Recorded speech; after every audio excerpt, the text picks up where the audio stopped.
Welcome back. This is World Insight with me, Tian Wei. On the 10th anniversary of Syria's civil war, it reaches a grim milestone this month. Back in 2011, the situation quickly deteriorated from local protests to a full-scale war, leaving a devastating humanitarian crisis that persists a decade later. The conflict has left more than 380,000 people dead, devastated cities, and drawn in other countries. Currently, almost 12 million Syrians, half the pre-war population, are displaced inside and outside Syria. In just over a year, an economic crisis, jobless losses due to the pandemic, and soaring food prices have weighed down on Syrians who have been displaced and wary of a decade of conflict. So what will it take to end the war, and any political solutions in sight? Let's turn to our panelists.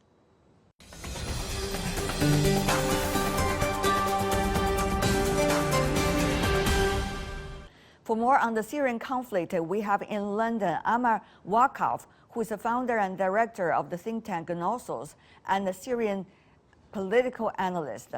In Moscow, Mark Sloboda, international relations and security analyst. Last but not least, in Beijing, Zhou Rong, senior analyst from Chongyang Institute for Financial Studies with Renmin University. Gentlemen, welcome to the program. 10 years on, any solution in sight? Mr. Wakaf. The only solution is, the way lots of Syrians see it, is for the Syrian state to remain stable, not to be toppled. We have to remember that 10 years ago, a segment of Syrians decided that they wanted to do an uprising. They saw opportunity in the Arab Spring. They thought they could bring democracy and better governance and everything. But there were so many underlying issues in their movement that forced another segment of the Syrians to be either reluctant or to stand against that movement. So what we effectively have in Syria is a state of two segments of the Syrian people wanting two different things. The only thing that the Syrians has managed to do so far is to keep the state on its feet. And that gives a lot of platform for speedier recovery later on, should a solution happen. Now, we have lots of external interference that is coming up, but everyone needs to realize that toppling the government is not going to happen. And then everybody needs to sit at the table and discuss how to bring themselves back. But the thing is, the sanctions are still going on, Mr. Sloboda. Now, the U.S. sanctions against Syria, even at a time when the Syrian economy is extremely hurt and people's lives are absolutely devastating. The EU also is trying to reimpose the sanctions in the coming May. So what does that mean for Syria and Syria looking for a solution?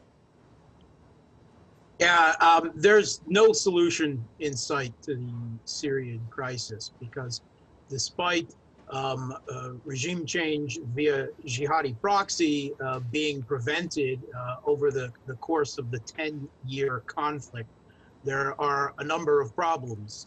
Syria's territorial integrity is shattered. There are opposing armies, one from Turkey and another from the United States and its allies, illegally, militarily occupying Syrian territory, large swaths of it. Turkey and its jihadi proxies in the north, and the US and its allies and its Kurdish proxies in the resource-rich east, where they are sitting on and denying the majority of the Syrian people access to their own oil and wheat, which is compounding the economic crisis that the Syrian government in Damascus, which controls the largest swaths of the Syrian population, is facing because of U.S. and allied sanctions on the country. I see. And this has been even further compounded by recent Israeli military attacks on Iran's attempt to ship oil into the country, washing their own beaches in the oil of their attacks. Yeah. Now, the new administration inside the United States, Mr. Joe, has been taking the serious issue of Syria very seriously. But the question is whether they are likely to bring solutions with the current approach it has, mainly to we still have to wait and see to see what is exactly the strategy, Mr. Zhou. Right now, I can say the best of the worst options right now is extended stalemate. That is to say, right now, the people in Syria are not suffering so much about the war, but they're suffering economic crisis. But right now, they have, if United States intend to do something for the future peace and stability of Syria, they have to invite all the partners concerned, interested group concerned, including Russia, Turkey, Iran, and Syria Assad government, as well as the United States and some of the Arab countries, to stay together to see what we can do for the future of Syria. But right now, I really think the best of the worst option is to continue the stalemate. Very sad, but that is the reality. Having said that, the world has been changing so much.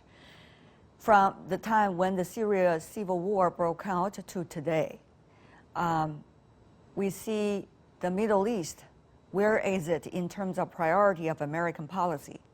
We also see the changes of America itself, credibility, and its approach to the rest of the world.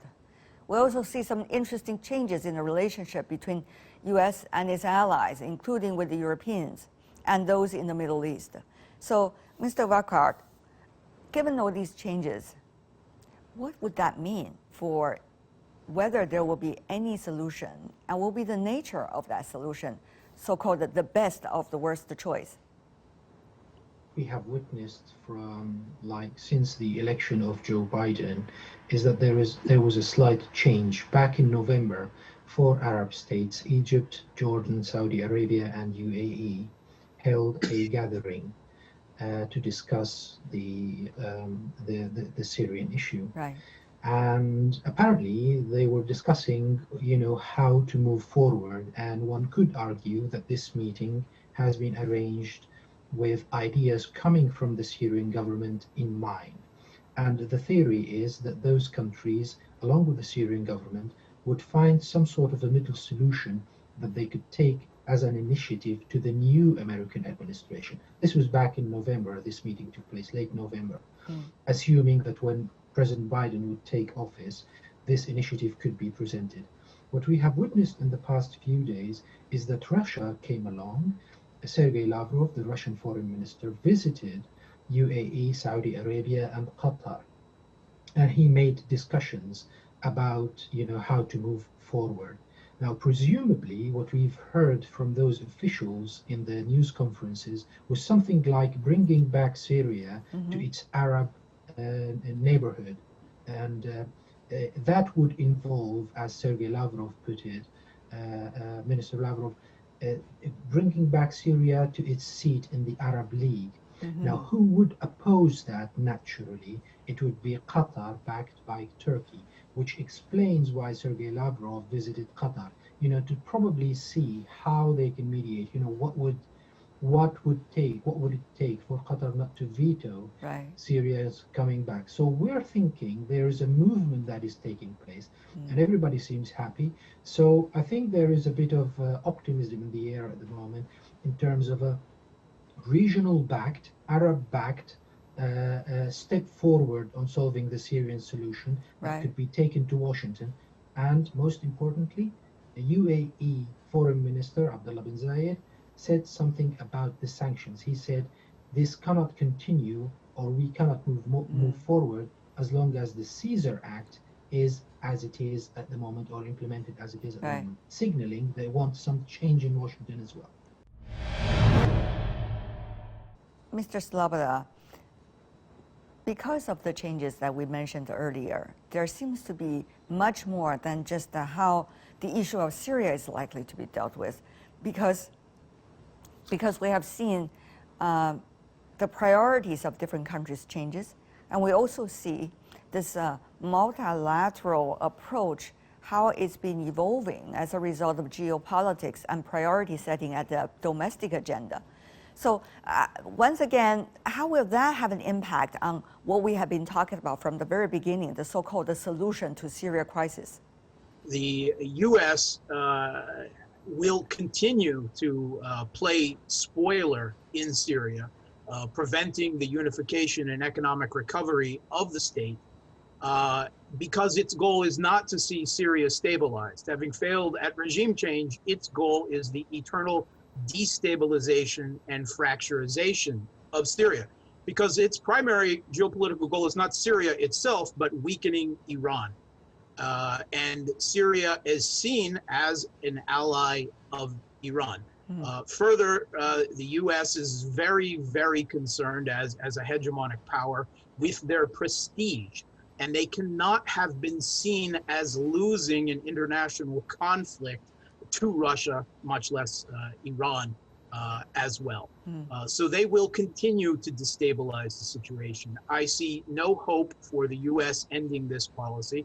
The Joe Biden policy already is a continuation of the Trump policy, which was only a variation on the Obama policy. U.S. foreign policy is constant with regard to the importance of destabilizing Syria for the U.S.'s geopolitical hegemonic goals. And there are powerful domestic political forces in the United States, bipartisan, and also the very powerful Arab and Israeli lobbies against anything that would alleviate economic or military pressure on Syria.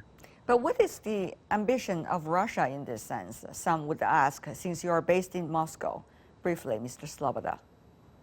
Yeah, the goal of Russia is the exact opposite. It is to stabilize Syria, to get the opposition forces, Turkey and the United States, to withdraw their forces and to attempt to get the international community, particularly the Arab community, but others, China certainly as well, to assist in the economic recovery of the country.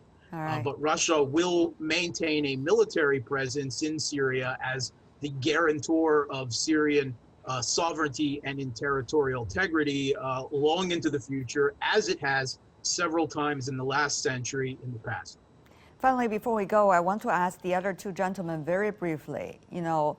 For some time, regime change has been this very hot issue. Regime change here, regime change there. But then there were consequences, as we see in Iraq. Now, we have another issue, Syria. Look at it, 10 years already. And now priorities of countries have changed because we're facing pandemics, the economies are bad. What lessons really does this 10-year tell us at this point, if we can be just a little bit clear in our mind? What is that lessons? The lessons learned is the cost of resisting U.S. hegemony in the world and its machinations is extremely high. Okay. Mr. Joe. Very striking lessons is Syria war, also around the terrorism. Before Syria war, there's no Daesh, but right now Daesh used to straddle Iraq and Syria for almost 2 years. So if the external power just interfere with Syria domestic politics, so what happened? The catastrophe, the disaster suffered by Syrian people. So right now, even the war went down, but we can see the people still suffering a lot. Amar Vakarov, Mark Sloboda, Joe Rong, thank you so much.